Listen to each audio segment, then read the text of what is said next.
இதனை வெறும் தேர்தல் என்று கருதாதீர்கள். இது இரண்டாவது சுதந்திர போர். இன்றைக்கு ஆங்கிலேயர்களை விரட்டிவிட்டு இங்கே இருக்கிற ஆர்எஸ்எஸ் காரர்களுக்கு அடிமையாக போகிறோமோ என்கிற அச்சம் வருகிறது. ஒரே நாடு, ஒரே தேர்தல், ஒரே மொழி, ஒரே வரி, ஒரே மதம். இந்தியா பணக்காரர்கள் நாடாகவும் இந்தியர்கள் ஏழைகளாகவும் இருக்கிற நிலை வருகிறது. உடல் சீராக வளர்ந்தால்தான் அதற்கு வளர்ச்சி என்று பெயர். ஒரு பகுதி மட்டும் வளருமானால் அது வீக்கம். பணக்காரர்கள் வாங்கிய கடனில் 14 லட்சம் கோடி தள்ளுபடி செய்யப்பட்டிருக்கிறது.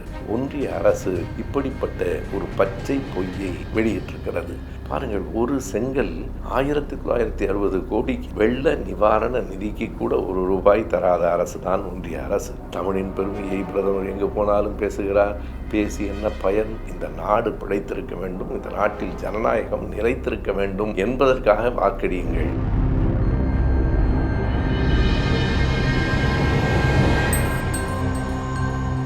அம்மா, எனக்கும் அந்த அக்கா மாதிரி ஆகணும். என்னையே அவங்கள மாதிரி படிக்க வைக்கிறீங்களா? படிக்க வைக்க முடியும்னு தைரியமா சொல்லுங்க. அரசாங்க பள்ளியில படிக்கிற உங்க குழந்தைக்காகவும் இன்னும் பல பெண் குழந்தைகளுக்காகவும் தொடங்கப்பட்டதுதான் புதுமை பெண் திட்டம். கண்டிப்பா உங்க பெண் குழந்தையோட கனவு நிஜமா. புதுமை பெண் திட்டத்தின் கீழ் அரசு பள்ளியில் பயிலும் அனைத்து பெண் குழந்தைகளின் கல்வி கனவை நனவாக்கிய முதல்வர் ஸ்டாலின் ஐயா அவர்களுக்கு தலை வணங்குகிறோம். இந்தியாவை காக்க ஸ்டாலின் அழைக்கிறேன். அனைவருக்கும் என் அன்பு வணக்கம்.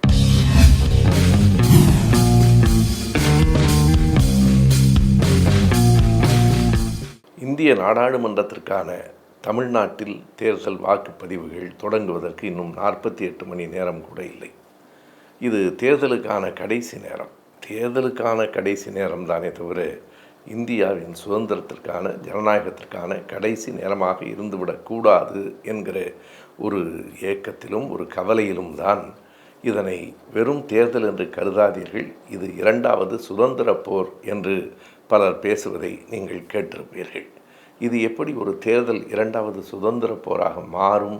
வேறொன்றும் இல்லை. ஆங்கிலேயர்களுக்கு எதிராக நாம் போராடினோம் என்றால் ஆங்கிலேயர்கள் சில பொருளாதார வசதிகளை கூட செய்து தந்தார்கள்.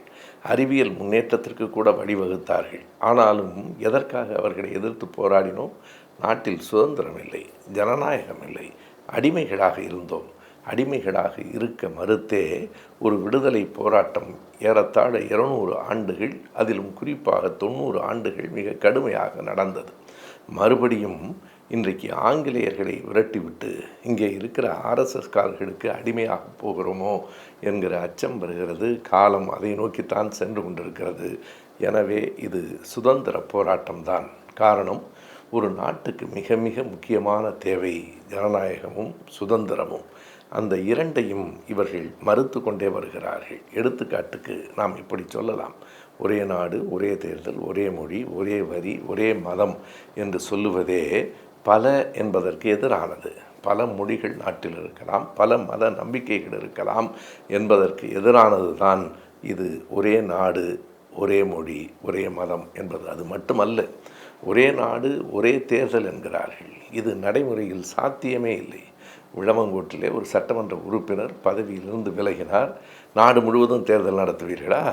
ஒரே நாடு, ஒரே தேர்தல் என்றால் ஒரே ஒரு முறை தான் தேர்தல் நடக்கும், அல்லது அடுத்த 5 ஆண்டுகளுக்கு அந்த இடம் காலியாகவே இருக்கும். அந்த மக்களுக்கான பிரதிநிதிகள் இல்லாமலே போய்விடுவார்களா? ஒரு நாளும் அது நடக்காது. இன்றைக்கு இந்திய நாடாளுமன்றத்திற்கு தேர்தல் நடக்கிறது. மாநிலங்களுக்கு தேர்தல் நடக்கிற போது ஏதேனும் ஒரு மாநிலத்தில் எந்த ஒரு கட்சிக்கும் பெரும்பான்மை வராத நிலை ஏற்படுமானால் அந்த மாநிலத்தில் மறுதேர்தல் நடக்கும். ஆனால் ஒரே நாடு, ஒரே தேர்தல் என்றால் மறுபடியும் இந்தியா முழுவதும் எல்லா மாநிலங்களுக்கும் தேர்தல் நடக்குமா? அப்படி மாநிலங்களுக்கு தேர்தல் நடக்கிற போதே இந்திய நாடாளுமன்றத்திற்கும் மறுபடியும் நடக்குமா? இப்படி நடைமுறை சாத்தியமே இல்லை. அதே போல ஒரே மதம் என்பது எல்லோருக்கும் பொதுவான மதம் அல்ல. எல்லோருக்கும் இந்து மதம். ஒரே ஒரு மதம் இந்து மதம்தான். இந்து மதத்தின் அடிப்படை என்ன? வர்ணாசிரமம் தான். பார்ப்பனர்கள் தான் பிறப்பால் உயர்ந்தவர்கள், மற்றவர்கள் தாழ்ந்தவர்கள் என்று சொல்லுகிற இந்த நிலையை இந்தியா முழுவதற்கும் கொண்டு வந்துவிட வேண்டும் என்று அவர்கள் முயற்சிக்கிறார்கள். இப்படித்தான் ஜனநாயகம் நசுக்கப்படுகிறது. எனவே வாக்களிக்கப் போகிற மக்கள் திமுக வெற்றி பெற வேண்டும், இந்தியா கூட்டணி வெற்றி பெற வேண்டும் என்பதற்காக இல்லை. இந்த நாடு பிழைத்திருக்க வேண்டும், இந்த நாட்டில் ஜனநாயகம் நிலைத்திருக்க வேண்டும் என்பதற்காக வாக்களியுங்கள் என்று கேட்டுக்கொள்ளுகிறோம். ஜனநாயகத்தை, சுதந்திரத்தை, சமூக நீதியை காப்பாற்றுவதற்காக மோடி அரசுக்கு எதிராக இந்தியா கூட்டணிக்கு வாக்களிக்க வேண்டிய தருணத்தில் நாம் இருக்கிறோம் என்பதை நினைவுபடுத்துவது நம் முதல் கடமை. இரண்டாவதாக, ஆங்கிலேயர்கள் காலத்தில் பொருளாதார முன்னேற்றம், அறிவியல் முன்னேற்றம் கூட இருந்தது, ஆனால் சுதந்திரம் இல்லை என்று குறிப்பிட்டேன். இந்த மோடி அவர்களின் ஆட்சி காலத்தில் அந்த பொருளாதார முன்னேற்றமும் இல்லை. உங்களில் பலர் கேட்கலாம், பொருளாதார முன்னேற்றம் இருக்கிறது என்று சொல்கிறார்களே, இந்தியாவை மொத்த உற்பத்தியில் 5ஆம் இடத்திலிருந்து 3ஆம் இடத்துக்கு கொண்டு போகப் போவதாக சொல்லுகிறார்களே, உண்மைதான். பொருளாதார வளர்ச்சியை நாம் எப்படி கவனிக்க வேண்டும்? மொத்த உற்பத்தியினுடைய வளர்ச்சி கூடியிருக்கிறது என்பதை பொறுத்தா, அல்லது தனி மனித வருமானம் கூடியிருக்கிறது என்பதை பொறுத்தா? ஒரு நாட்டில் மொத்த உற்பத்தி, அதனுடைய பொருளாதாரம் கூடியிருக்கிறது, ஆனால் மக்கள், அவர்களின் தனிநபர் வருமானம் குறைந்து கொண்டே போகிறது என்று சொன்னால், இந்தியா பணக்காரர்கள் நாடாகவும் இந்தியர்கள் ஏழைகளாகவும் இருக்கிற நிலை வருகிறது. குறிப்பிட்ட சில முதலாளிகளுக்கு மட்டுமே பணம் போய்கொண்டிருக்கிறது. ஏழைகள், பல கோடிக்கணக்கான மக்கள், 97% மக்கள் ஏழ்மையில் இருக்கிறார்கள். இதனை நாம் எப்படி பார்க்க வேண்டும்? இந்த உடல் சீராக வளர்ந்தால்தான் அதற்கு வளர்ச்சி என்று பெயர். ஒரு பகுதி மட்டும் வளருமானால் அது வீக்கம், அது கட்டி, அந்த கட்டி புற்றுநோய் கட்டியாக கூட இருக்கலாம். இன்றைக்கு இந்த நிலையைத்தான் நாம் பார்க்கிறோம்.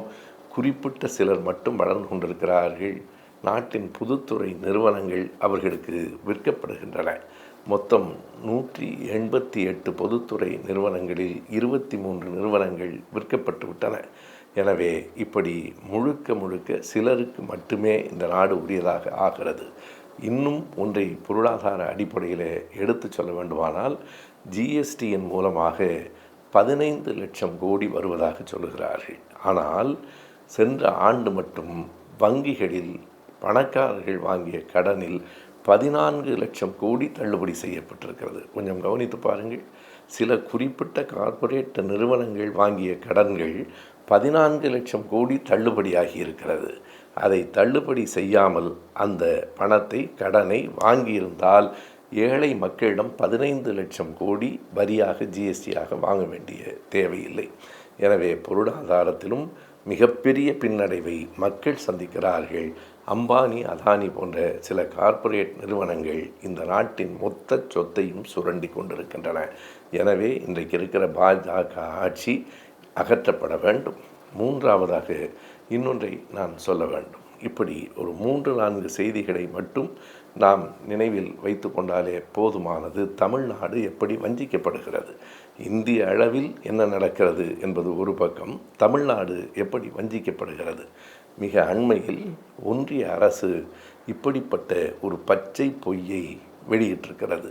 தமிழ்நாட்டுக்கு 10.76 லட்சம் கோடியை ஒன்றிய அரசு கொடுத்திருக்கிறது என்று நேற்றைக்கு தமிழ்நாட்டின் முதல்வர், மாண்புமிகு முதலமைச்சர் அவர்கள், தளபதி மிக தெளிவாக புள்ளி விவரங்களோடு விடை சொல்லியிருக்கிறார். எப்படி, எப்போது 10.76 லட்சம் கோடி கொடுத்தீர்கள்? இதுவரையில் 5.5 லட்சம் கோடி தான் வந்திருக்கிறது. தருவதாக சொன்னதையெல்லாம் கணக்கில் வைத்துக் கொள்கிறார்கள். எடுத்துக்காட்டுக்கு ஒன்றை சொல்ல வேண்டுமானால், மதுரையில் எய்ம்ஸ் கல்லூரியில் ஒரே ஒரு செங்கல் மட்டும்தான் இன்று வரையில் இருக்கிறது. ஆனால் மதுரை எய்ம்ஸ் நிறுவனத்துக்காக அவர்கள் ஒதுக்கிய பணம், அது கொடுக்கப்பட்ட பணமாகவே மாற்றி சொல்லுகிறார்கள், 1960 கோடி. பாருங்கள், ஒரு செங்கல் 1960 கோடிக்கு அவ்வளவு விலை உயர்ந்த செங்கலா என்று நமக்கு தெரியவில்லை. இப்படி ஒவ்வொன்றிலும் அவர்கள் சொல்லுகிற கணக்கு. சென்னையில் இன்றைக்கு நடந்து கொண்டிருக்கிற அந்த மெட்ரோ ரயில் திட்டம், அது என்ன ஒப்பந்தம்? பாதி தொகையை தமிழ்நாடு அரசு, மீதி தொகையை ஒன்றிய அரசு கொடுப்பதாக ஒப்பந்தம். 63,200 கோடி தமிழக அரசு தர வேண்டும். அதே தொகையை ஒன்றிய அரசும் தர வேண்டும்.